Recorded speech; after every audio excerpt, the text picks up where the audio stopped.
সবাইকে সংবাদ এক নজরে স্বাগত। সঙ্গে আছি আমি আরিফুল ইসলাম।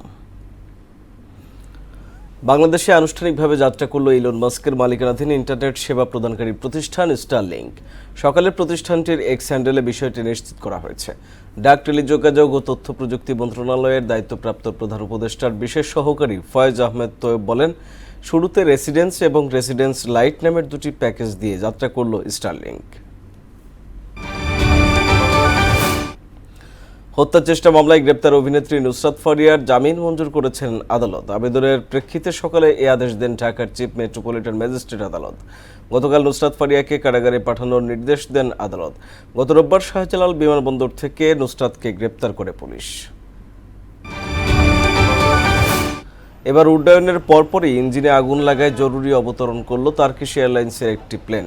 সকাল 7টার দিকে এই ঘটনা ঘটে।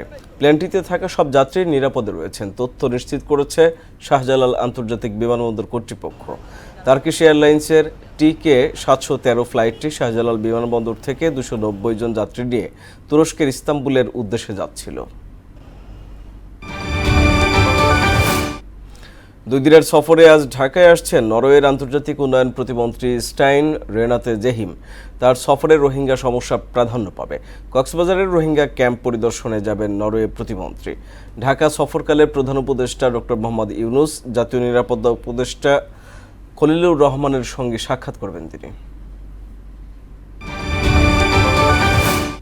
রাজধানীর ভাসানটেকে অভিযান চালিয়ে হিটলুবাবু গ্যাংয়ের প্রধানসহ 10 সদস্যকে গ্রেপ্তার করেছে সেনাবাহিনী। সেই সঙ্গে অস্ত্র ও গুলি উদ্ধার করা হয়েছে। সোমবার মধ্যরাতে গোয়েন্দা তথ্যের ভিত্তিতে মাটিকাটা এলাকায় এই অভিযান পরিচালনা করে সেনাবাহিনীর একটি বিশেষ দল। সেনাবাহিনী জানায়, চাঁদাবাজি, সন্ত্রাস ও নাশকতামূলক কর্মকাণ্ডে লিপ্ত ছিল হিটলুবাবু গ্যাং।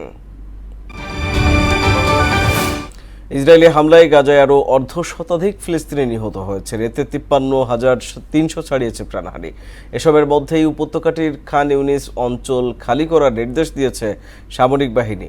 IDF না সরলে হত্যার হুমকি দিচ্ছেন তারা। প্রাণভয়ে নিরাপদ আশ্রয় হিসেবে ঘোষিত আল মাওয়াসিতে পালাতে বাধ্য হচ্ছেন বাস্তুচ্যুতরা। এই ছিল সংবাদ এক নজরে সবশেষ খবর। সবার আগে জানতে মোহনার সাথেই থাকুন। এতক্ষণ সঙ্গে থাকার জন্য ধন্যবাদ সবাইকে।